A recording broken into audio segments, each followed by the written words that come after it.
So if you should consider buying, building, whatever, a vehicle and to go off-road and to live in it, please consider the following thing. It will always look like shit. So don't put too much, my recommendation, don't put too much effort on the interior of the driver's cabin, because yeah, this is nothing.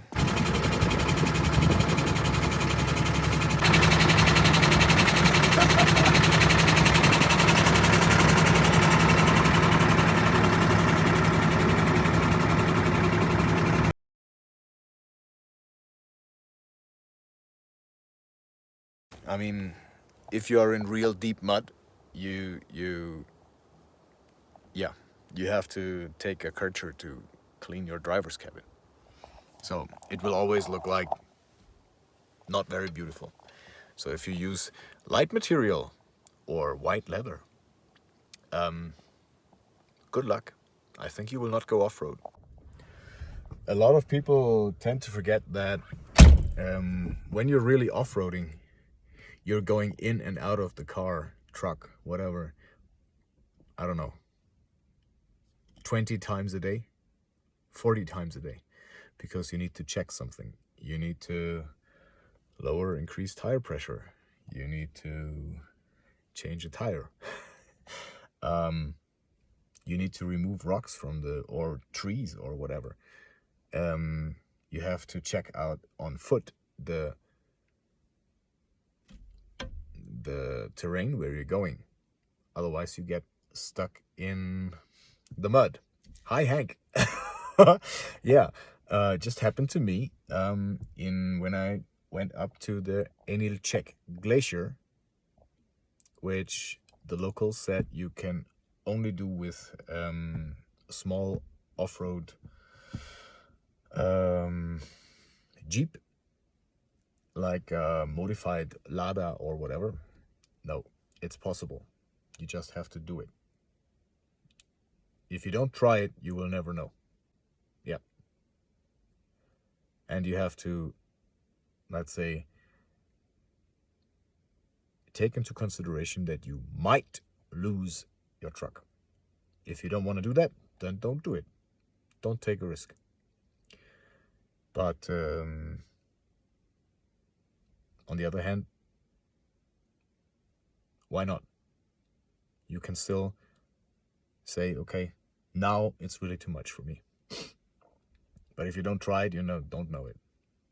That's what I think about that. And a short disclaimer to all the guys that say, oh, why you are driving such a dirty old truck? Oh, that is consuming so much diesel, and it's smoking, and it's not good for the environment, and you're driving through the nature and you're destroyed. Yeah. Please just come to Kazakhstan or to Kyrgyzstan or to Uzbekistan. Then you will see what kind of vehicles are driven here, what vehicles can be repaired here, and if you're still not convinced, just shut up. I don't want to hear it.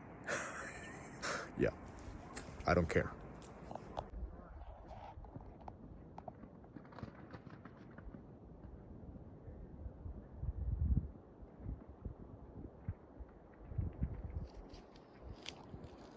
So just a short round around the truck. 2 spare tires, a rear entrance door. The bed is up somewhere there, and below I have storage space. This door has 2 parts. You can open up the second part if you need to. I rarely need it. Connections for water, external power inlet, and for additional solar panels I have 800 watt on the roof, which is usually enough. It's a 6x6. Both rear axles are permanently driven. Front axle can be pneumatically added, and you can lock the whole vehicle completely with all differentials in, also pneumatic. It has a modified air system with quick connection hoses there, self-made for 250 euros.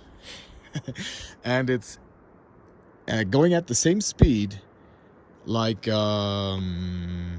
any 4,000 euro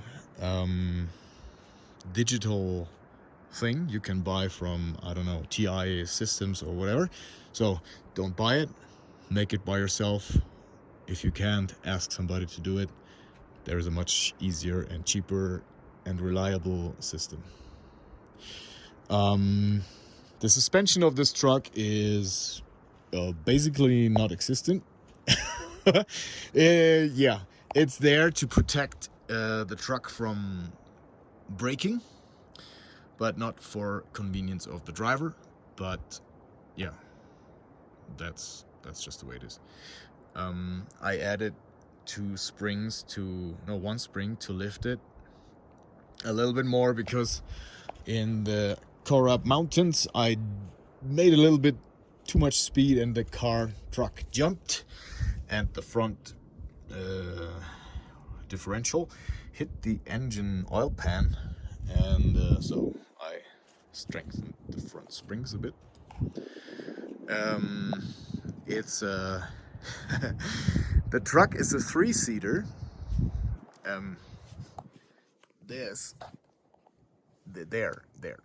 Yes, this is the third seat.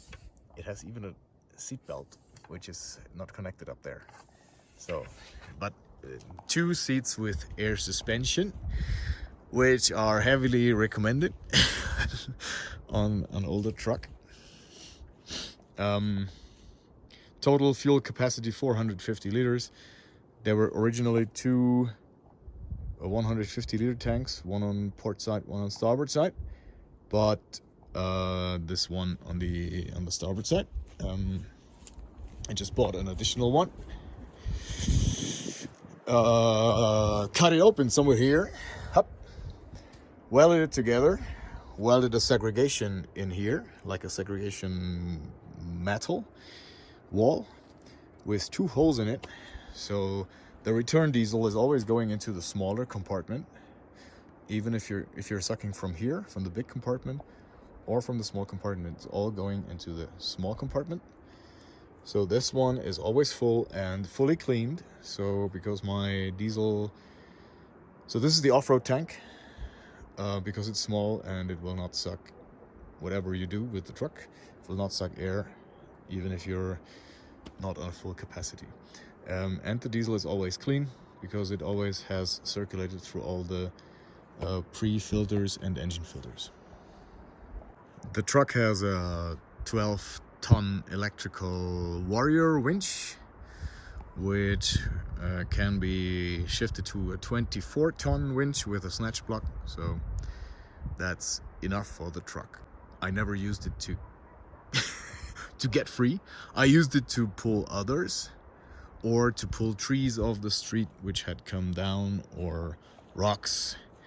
Yeah, so so far I never needed to get free by myself. Maybe I don't drive badass enough.